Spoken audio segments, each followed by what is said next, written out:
Écoutez, je remercie aussi le CIPA de cette invitation. C'est un grand plaisir pour moi de me confronter aux anthropologues, aux psychanalystes ici présents. Bon, comment l'étranger apparaît-il dans ma vie?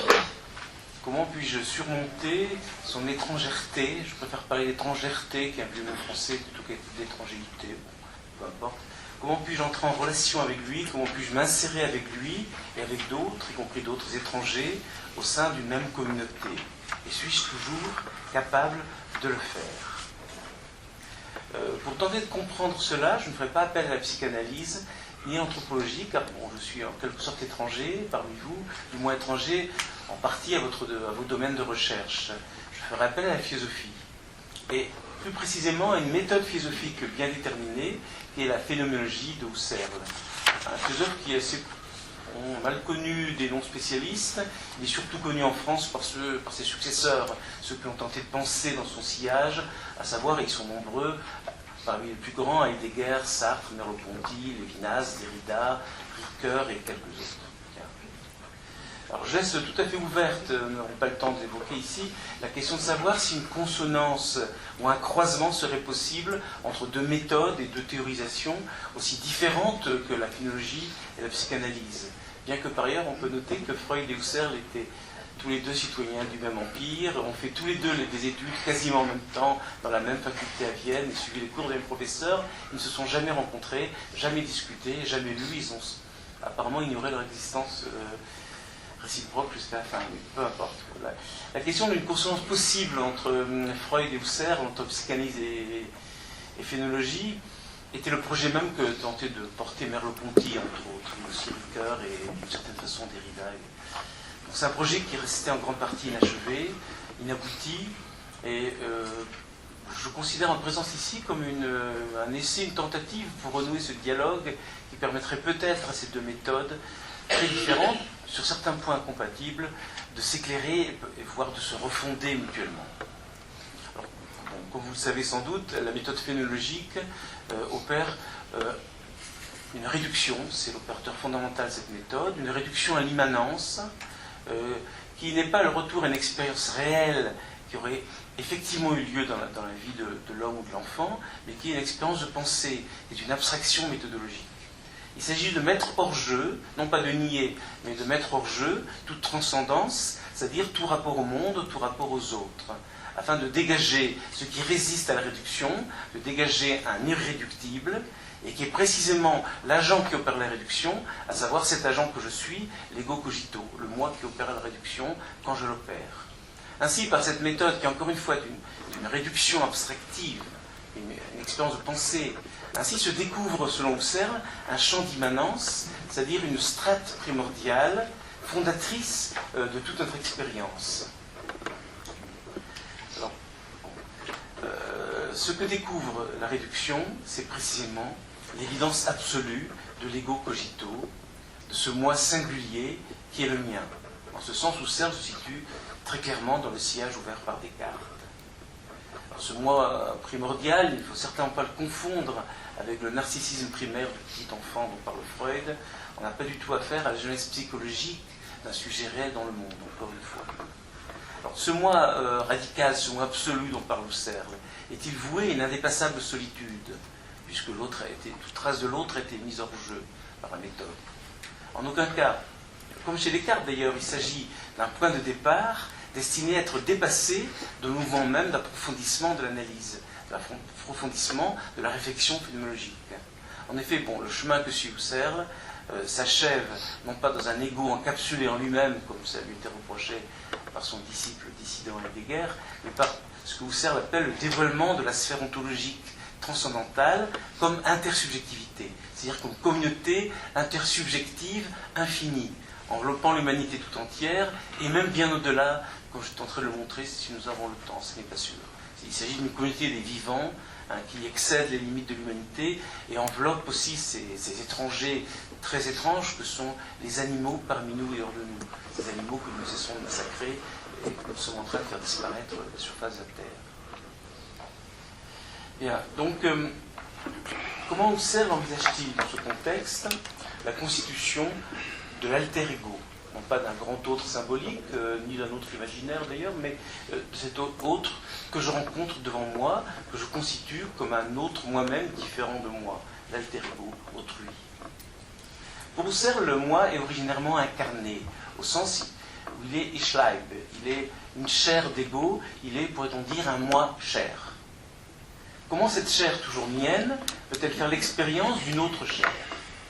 Comment cette vie, qui est d'abord ma vie, fait-elle l'épreuve d'une vie étrangère? Si le moi chair est, comme le dit Husserl, l'Urleib, la chair originaire, ça signifie que le corps d'autrui, tel qu'il se présente sous réduction, apparaît d'abord comme privé de chair. Et Husserl n'hésite pas à l'affirmer. Quand je touche le corps de l'autre, parce que pour lui l'expérience tactile est tout à fait décisive, elle emporte sur l'expérience de la vue. Quand je touche le corps de l'autre, celui-ci m'apparaît, dit-il, comme une corporéité semblable à de la viande. Fleisch, ähnliche Körperlichkeit. Fleisch, il faut traduire cela par viande, sans doute. Alors ce terme de viande peut sembler inadéquat et même choquant. Bon, je me suis avoir représenté cela à une assemblée de phénoménologues très, très compétents à la Sorbonne. Et il y a eu des hurlements dans l'assistance. Hein. Bon, comment donc autrui serait-il de la viande? Bon, ce n'est pas ainsi, évidemment, que j'appréhende habituellement le corps d'autrui, dans les différents modes du contact, dans la poignée de main, la caresse, voire l'étreinte amoureuse. Car j'attribue à chaque fois au corps de l'autre le sens d'être une chair vivante, voyante, touchante, comme ma propre chair. Mais il en va ainsi, parce que dans mon existence quotidienne, je présuppose naïvement qu'il y a déjà autrui. Autrui m'est toujours déjà donné dans une évidence incontestable, inquestionnée, parce que je ne m'aperçois pas que c'est moi qui ai constitué le phénomène autrui. Et c'est précisément pour cela qu'il convient, suivant cette méthode, d'opérer une réduction à la sphère primordiale de l'ego, de mettre hors jeu l'existence d'autrui pour découvrir comment il se constitue à travers ma propre expérience. Que se passe-t-il alors lorsque j'opère cette réduction? Je constate aussitôt, restons sur le plan du toucher pour l'instant, par manque de temps, et c'est pour ça, encore une fois, la strate primordiale où se constitue le corps de chair et l'expérience de l'autre. Je constate aussitôt qu'il y a une différence fondamentale entre l'expérience de se toucher soi-même et celle de toucher un autre corps. Bon, ce matin, Michel Brouta a évoqué, c'est des études que je ne connaissais pas, le fait que le fœtus dans le ventre de sa mère joue à se toucher lui-même et à toucher le corps de l'autre, c'est-à-dire la paroi de l'utérus maternel, auquel il est relié de manière symbiotique. C'est un point qui mériterait de longues analyses, mais je le place. Donc voilà, il y a donc une expérience fondamentale, une différence fondamentale entre le geste de se toucher soi-même et celui de toucher un autre corps. Ce corps que je considérais comme le corps d'autrui. Fut-il le corps de la mère, la paroi utérine, mais de ça ne parlait pas. Bon, essayons d'analyser de plus près ce qui se passe lorsque je me touche moi-même, lorsque ma main droite touche ma main gauche. Ou mieux, comme dit Merleau-Ponty, lorsque ma main droite touche ma main gauche, en train de toucher les sensibles, la table par exemple. C'est ce que Merleau-Ponty appelle le chiasme tactile, l'entrelac des deux lèvres ou des deux pôles de ma chair. Et bien dans ce geste d'auto-affection tactile, les deux mains se sentent à la fois touchantes et touchées l'une l'autre, réciproquement. Elles se perçoivent aussitôt comme deux pôles d'une même et unique chair. En revanche, lorsque je touche la main ou le corps d'un autre, je ne sens pas ce corps touché par ma propre main. Je ne sens pas sa main comme une main de chair, je la sens comme une chose corporelle, privée de chair et de vie. C'est cela que Husserl disait lorsqu'il disait que j'éprouve d'abord dans le toucher le corps de l'autre comme de la viande, Fleisch. Alors la grande question devient suivante. Comment ce corps-chose, qui est le corps de l'autre, au début de l'expérience, au début de l'analyse réflexive, comment ce corps-chose parvient-il à s'incarner, c'est-à-dire à devenir chair, une autre chair, semblable à ma chair, habitée par un autre ego, semblable à moi-même comme si j'étais là-bas. Alors ce n'est possible pour Husserl que si je fais don au corps de l'autre de ma propre chair, si je lui attribue ma Leiblichkeit, on pourrait traduire ça par ma carnation, le sens d'être chair, que je perçois d'abord dans mon propre corps et que je projette ou que je transfère, que je transpose dans le corps sans chair de l'autre là-bas. Il s'agit cependant, précise bien Husserl, que d'une transposition analogique. C'est-à-dire que j'envisage désormais le corps d'autrui comme si il était un corps de chair, un Leibkörper, un corps charnel semblable au mien, mais sans jamais pouvoir éprouver directement cette carnation que je lui accorde. En ce sens-là, oui, Husserl aurait pu souscrire à la célèbre formule sur laquelle il n'y a pas de rapport sexuel. C'est-à-dire, je n'arrive jamais à faire un avec le corps de l'autre, à le vivre comme étant d'une même chair que la mienne. La colère de Zeus a toujours déjà divisé en deux l'androgyne, et nous restons sectionnés, sexués. Alors cette transposition qui enjambe l'abîme séparant le moi et autrui, Husserl la désigne parfois comme une projection de chair, un terme qui devrait faire frémir vos oreilles d'analyste. Il le désigne aussi, et là je m'enfonce encore plus dans la proximité, il le désigne comme un Übertragung, littéralement un transfert. Et c'est exactement le même terme allemand que Freud utilise dans un contexte très différent, c'est-à-dire le transfert psychologique qui s'opère au sein de la cure. Olivier Douville en parlait ce matin de manière extrêmement intéressante. Je me suis d'ailleurs demandé, pour éviter toute confusion entre les concepts husserliens de transfert et les concepts freudiens, s'il ne fallait pas essayer de traduire le Übertragung husserlien par transférence.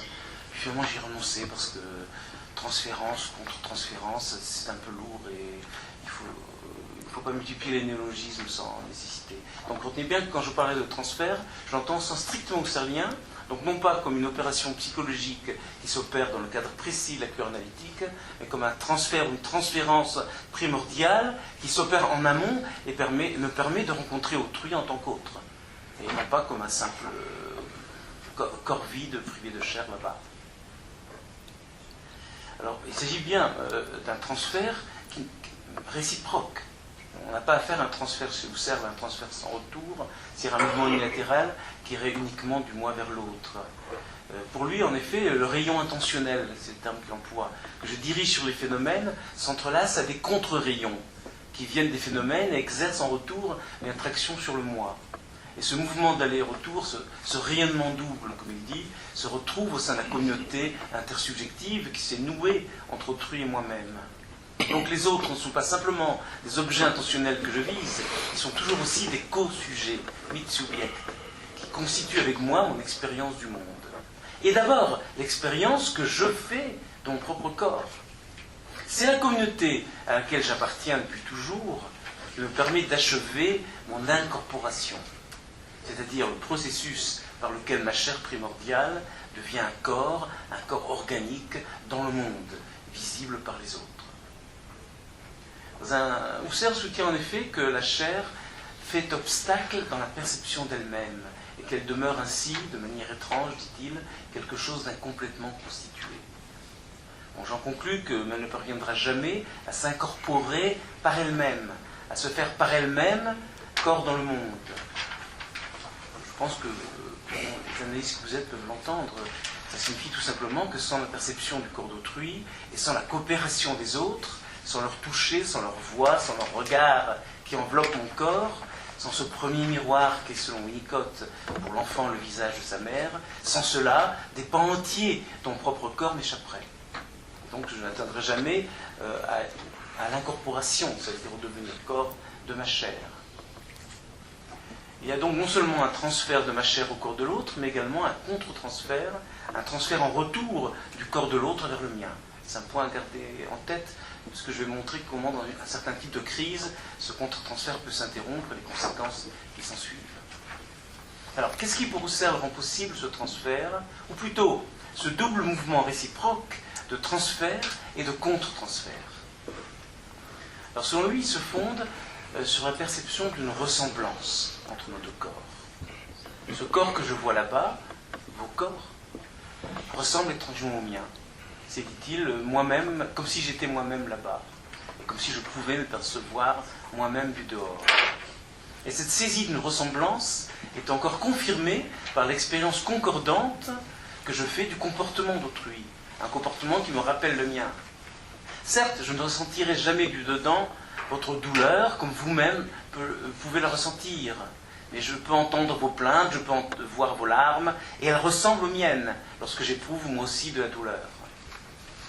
Ça, c'est l'analyse classique, qui est celle de Husserl, par exemple, dans ses méditations cartésiennes.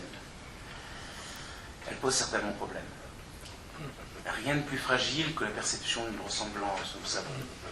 On peut en effet se demander jusqu'où elle s'étend et comment peut-elle céder la place à la perception d'une dissemblance, chose que Husserl, me semble-t-il, n'approfondit pas suffisamment et qu'il évoque dans certains points que je citerai tout à l'heure si nous avons le temps. Je pense qu'en chacune de mes perceptions du corps d'autrui s'entrelace déjà ce qu'on pourrait appeler une conscience de similitude, une unité de ressemblance, dit Husserl, qui favorise le double transfert, mais aussi une conscience d'étrangereté qui lui fait obstacle. Dans l'expérience qu'on pourrait dire normale d'autrui, cette similitude l'emporte sur l'étrangereté. Lorsque la relation s'inverse, le transfert entre en crise. Ce transfert charnel qui me permettait de constituer le corps de l'autre comme corps de chair, comme corps d'autrui, ce transfert charnel cesse d'opérer ou n'opère plus que de manière partielle. Donc il faudrait se demander alors quand cette crise du transfert apparaît-elle et quelles limites faut-il franchir pour qu'elle devienne inévitable. Avant d'aborder cette question, il faut d'abord se demander comment se produit cette mutation d'expérience. S'il est vrai que le transfert charnel, en me permettant de constituer autrui, me donne accès à la communauté intersubjective, une communauté qui bien sûr m'a précédé depuis toujours. Si cela est vrai, alors son interruption risque d'entraîner une crise qui rejaillit sur ma perception d'autrui et sur celle de mon propre corps. Lorsque notre communauté charnelle se défait, le corps d'autrui redevient le corps-chose qu'il était avant le transfert de ma carnation. Le corps d'autrui se désincarne, ou dirait-on plutôt, il se décharne. Il perd cette Leiblichkeit, cette carnation que je lui avais transférée, et se présente de nouveau à moi comme simple corps-chose. Et c'est peut-être d'un point de vue purement clinique ce que Lacan évoque dans le séminaire sur les 4 concepts, séminaire 11 donc, lorsqu'il parle d'ésexualisation dans l'hystérie, qui, dit-il, ramène le corps au paquet de viande. On retrouve la Fleisch dont parlait Husserl, et c'est un point où la psychanalyse et la théologie curieusement se croisent. Alors, cette irruption au lieu d'autrui, d'une chose inconnue, d'une chose morte, privée de chair et de vie, éveille forcément certains affects comme l'angoisse, le dégoût, voire la haine. En effet, le phénomène dissemblant, l'étranger donc, dont l'apparition interrompt le transfert, peut apparaître comme la cause de cette crise. Il va être identifié à la chose menaçante qui fait intrusion dans ma chair. Et c'est sur lui que vont se focaliser l'angoisse, le dégoût, la haine.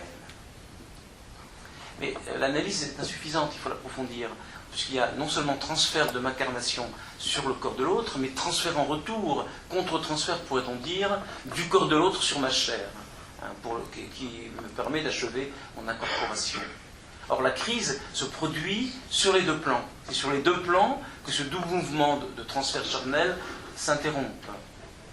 Ainsi, cette crise n'affecte pas seulement le transfert de ma chair au corps d'autrui, en décharnant le corps d'autrui, mais il affecte aussi le contre-transfert du corps d'autrui vers le mien, ce qui me permet précisément de m'incorporer. Et donc cette crise va entraîner une désincorporation du corps propre. Plus exactement, une désincorporation de l'image de ce corps, des schèmes, dirais-je. C'est-à-dire des représentations qui me permettent de reconnaître ce corps comme le mien, et de l'appréhender comme une totalité organique unitaire. Bon, j'ai dit image pour faire vite, mais bon, je pense que le plan du toucher est plus décisif ici que le plan de la vue, et que le fameux stade du miroir n'est pas ce qui est le plus fondamental pour la constitution du schème du corps propre, mais laissons ce point, on en parlera peut-être en discussion. Donc dans cette crise, dans ce processus de désincorporation, le schème du corps se fragmente. Et ainsi, il tend à rejeter certains de ces éléments comme s'ils ne lui appartenaient pas. Cette désintégration qui s'accompagne d'une intense angoisse ne se manifeste, semble-t-il, sur le plan individuel que dans certaines psychoses. Elle peut aussi conduire très clairement à des formes d'automutilation. Puisque des parties de mon propre corps m'apparaissent désormais comme un corps étranger qu'il s'agit de me retrancher en expulsant loin de moi. Et il me semble que cette désincorporation, bien qu'elle se manifeste encore une fois que nos expériences limites que la clinique nous enseigne, elle est cependant, me semble-t-il, une possibilité fondamentale de notre existence, de toute existence humaine.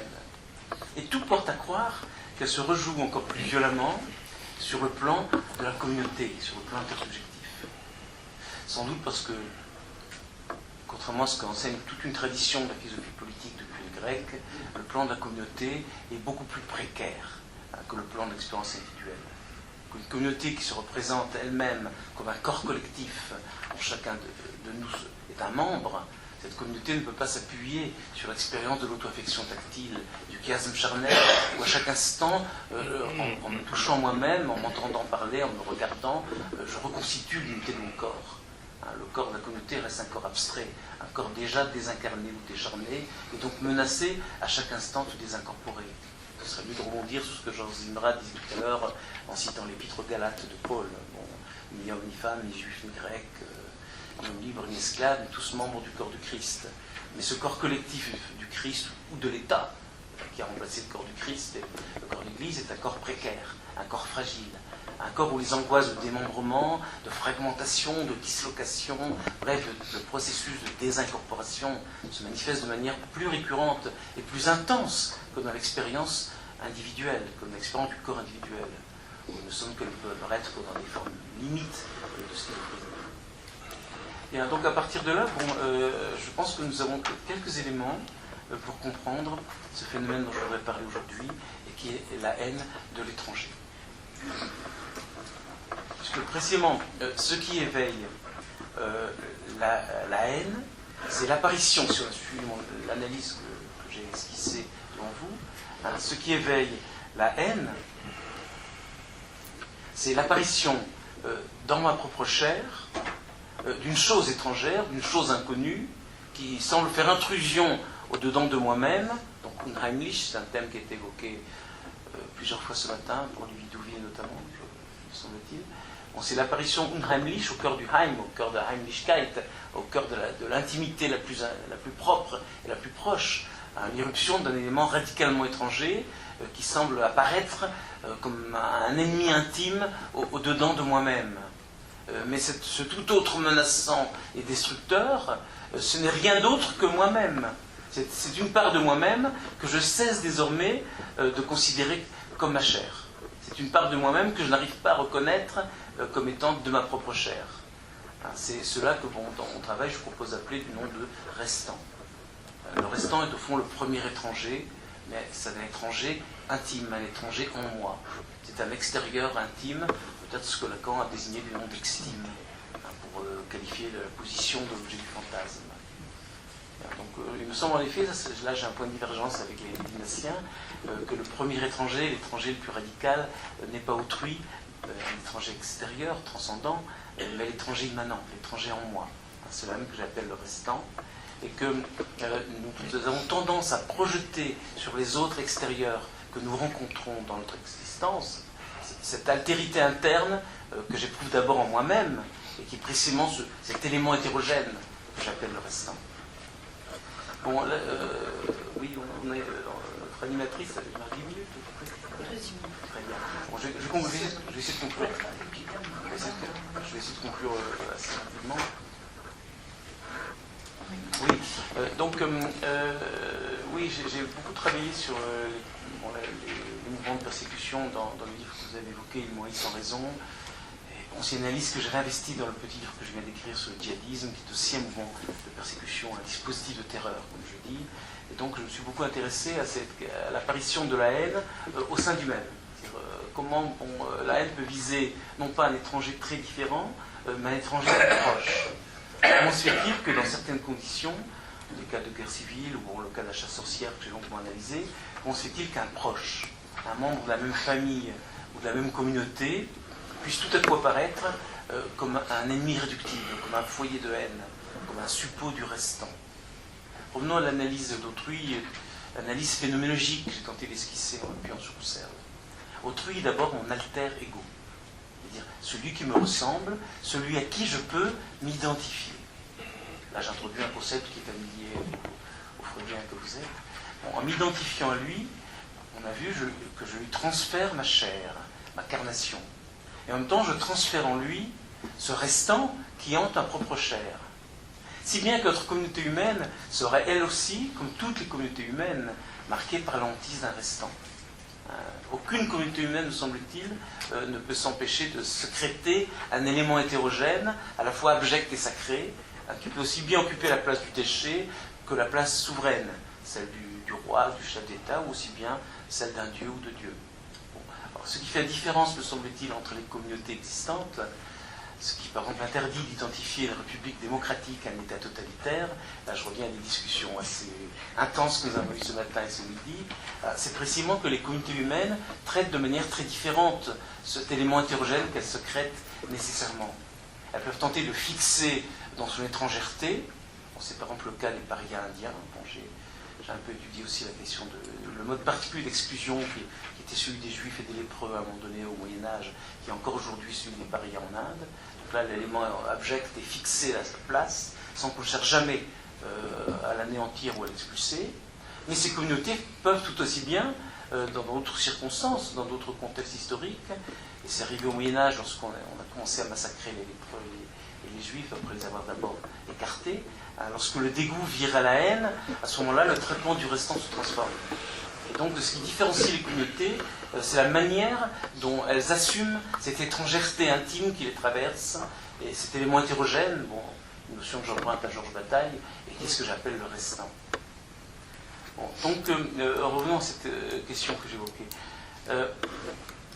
C'est donc ce phénomène que j'appelle le restant, un phénomène hautement ambivalent. Je n'ai pas le temps de développer pourquoi il implique une ambivalence fondamentale, ou une ambiviolence, c'est un mot valise forgé par Joyce. Bon.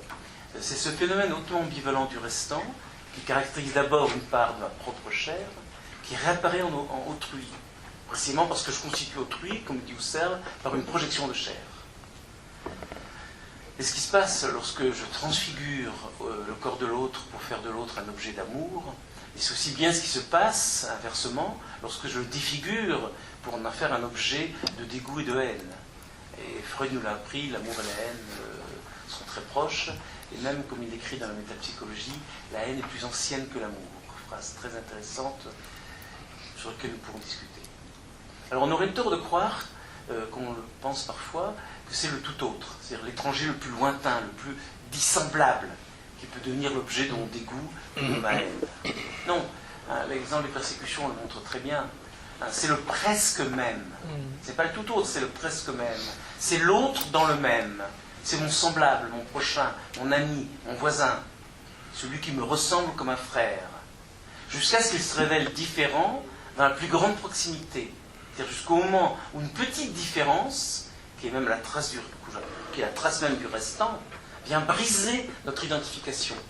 Alors cette petite différence, bon, dans mon travail sur la chasse sorcière, j'ai montré qu'elle pouvait prendre la forme très concrète d'un stigmate corporel.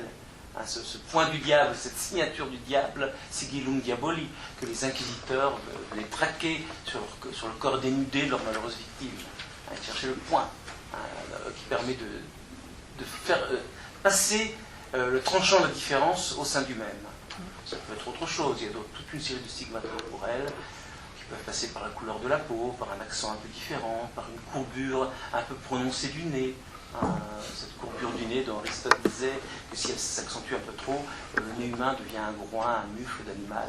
Voilà. À partir de quand une courbure excessive du nez peut faire passer de l'homme au sous-homme. On sait que ça, beaucoup de gens ont payé ce genre de choses de leur vie. Voilà. Donc toujours le stigmate qui permet de faire passer la différence au sein du presque même. C'est-à-dire, l'objet de haine est l'objet d'une identification positive, d'un transfert charnel de ma chair au corps d'autrui, mais c'est une identification qui s'est donc déjà amorcée, qui s'est déjà enclenchée, sinon il n'y aurait même pas d'autrui, il n'y aurait pas d'expérience d'autrui. Mais cette opération de transfert s'est soudainement interrompue, ce que j'appelais la crise du chiasme, la crise de l'identification, l'interruption brutale du transfert. Et là, elle se change en répulsion, d'autant plus haineuse que l'attraction et l'identification étaient intenses auparavant. Une chose que Spinoza avait d'ailleurs très bien vue dans son éthique, lorsqu'il dit « lorsque l'amour se transforme en haine, la haine sera d'autant plus violente que l'amour était intense auparavant ». Ce qui me paraît extrêmement intéressant. Bon, j'ai insisté tout à l'heure sur l'importance du rapport à autrui, et on peut ajouter maintenant de l'identification à autrui et au corps d'autrui, dans l'autoconstitution du corps propre, dans ce que j'appelle l'incorporation de la chair. Et c'est précisément, nous commençons maintenant à le comprendre, c'est précisément parce que le corps de l'autre se présente dans un horizon de familiarité, de Heimlichkeit, sur le fond d'une ressemblance originaire, que la découverte d'une dissemblance entre nos deux corps, d'une étrangèreté, d'une Unheimlichkeit, qui vient interrompre l'identification, c'est précisément pour cela qu'elle peut être appréhendée de manière extrêmement violente, à la fois comme un décharnement du corps de chair de l'autre et comme une désincorporation de mon propre corps. On pourrait, ça me semble possible, désigner du nom de traumatisme ce type d'expérience terrifiante. C'est un terme que Husserl n'emploie pas, ni aucun de ses successeurs, à l'exception très notable d'Emmanuel Lévinas dans son dernier livre, Retour en quête. Bon, ici, le temps me manque tout à fait, je vois 3 minutes devant moi, le temps me manque tout à fait pour amorcer une discussion sur l'approche lévinassienne du traumatisme, mais me paraît importante. Il s'agit maintenant pour nous, phénoménologues, de réussir à introduire en phénoménologie des concepts freudiens comme celui de traumatisme.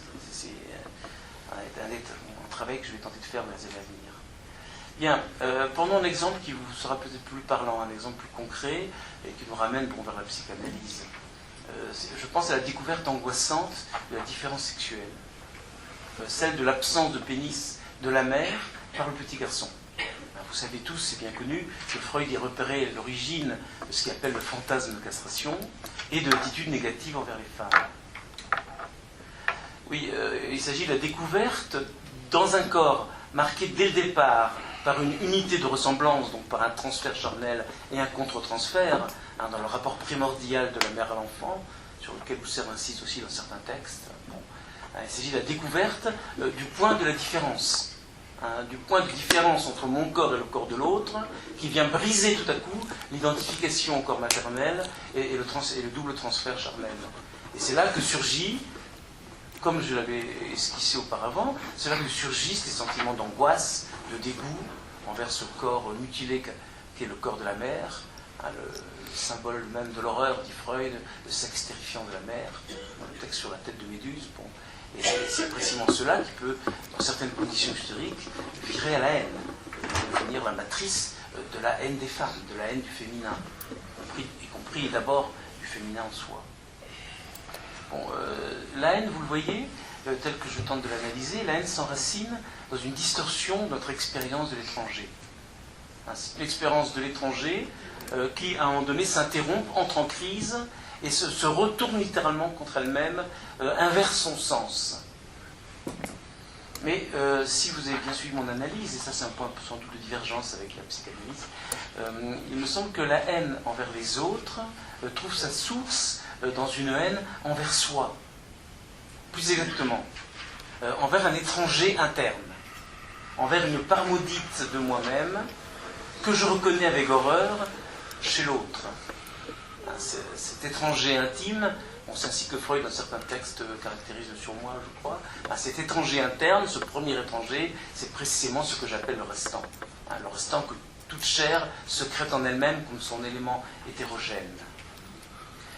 C'est donc cette haine du restant en moi que je projette sur le corps de l'autre hors de moi et qui devient la matrice de la haine sociale. Cette haine qui déferle dans le bruit et la fureur pour anéantir des multitudes. Bon, en effet, on peut trouver cela discutable, que toute haine s'enracine dans une haine de soi ou d'une part de soi, et il me semble très clair, néanmoins, que celui qui clame son dégoût et sa haine, par exemple des femmes ou des homosexuels, ce qu'il déteste en eux est d'abord la part de féminité qu'il refuse en lui. Et Hitler, ses biographes nous l'apprennent, Hitler craignait par-dessus tout d'être d'origine juive. Et c'est sans doute le juif en lui qui a tenté à sa manière de traquer, de persécuter et d'anéantir. Donc la haine persécutrice, telle que je l'analyse, prend pour cible toujours un étranger de l'intérieur, un étranger parmi nous, qui représente dans le monde le premier étranger en nous. un étranger parmi nous, bon, c'est dans ces termes que Saint-Just, bon, à la fin de Humoris sans raison, j'analyse la terreur robespierriste, la terreur de la Révolution française, qui est une terreur qui a pris une dimension exterminatrice et quasiment génocidaire, notamment en Vendée, chose qui est un des grands impensés de la République française. Le nom du général qui a mené cette extermination, le général Turreau, se trouve aujourd'hui encore sur l'Arc de Triomphe. On célèbre parmi les héros de la patrie un homme qui a, dans l'unique fait d'armes, a été de massacrer des dizaines et des dizaines de milliers d'hommes, de femmes, d'enfants, de vieillards, de malades. Bon, laissons ce point-là. Bon. Donc oui, étranger parmi nous, c'est ainsi que Robespierre et surtout Saint-Just désignent le roi. Dans le discours de Saint-Just à la Convention en 92, parlant de Louis XVI, il dit « Louis est un étranger parmi nous ». Comme étranger parmi nous, il est d'autant plus redoutable et d'autant plus menaçant qu'il est précisément en nous, qu'il ressurgit, comme le dit encore Saint-Just, dans les entrailles de la République, et mérite ainsi d'être anéanti. Il ne s'agit pas, on dit encore Robespierre parlant du roi, il ne s'agit pas de le juger, il s'agit de le faire revenir au néant d'où il n'aurait jamais dû sortir. Faire revenir l'autre au néant d'où il n'aurait jamais dû sortir. Et l'expérience des terreurs des temps modernes nous apprend que, bon, même si cette volonté d'anéantissement cible d'abord un seul individu, en l'occurrence le roi, la tête du grand corps devenue son déchet, en fait, très vite, cette cible commence à s'étendre aux aristocrates, aux agents de l'étranger, aux saboteurs, aux trotskistes, à qui vous voulez, bon, et elle devient une extermination de masse. La logique de la terreur et la logique d'un emballement. Tout simplement parce que la haine ne connaît pas de limite. Parce que la haine, à la différence d'autres affects, est un sentiment qui se nourrit d'elle-même et s'accroît indéfiniment. Spinoza, là encore, je pense, a beaucoup à nous apprendre. Et oui, j'aime beaucoup la manière de parler, je conclue là, j'aime beaucoup la manière de parler qui est celle des jeunes d'aujourd'hui, qui ne disent pas qu'ils ont de la haine, qu'ils ont la haine. La haine ne se divise pas. Lorsque la haine saisit un sujet, lorsqu'elle le prend, qu'elle s'empare de lui, elle le pénètre, elle le transite de part en part.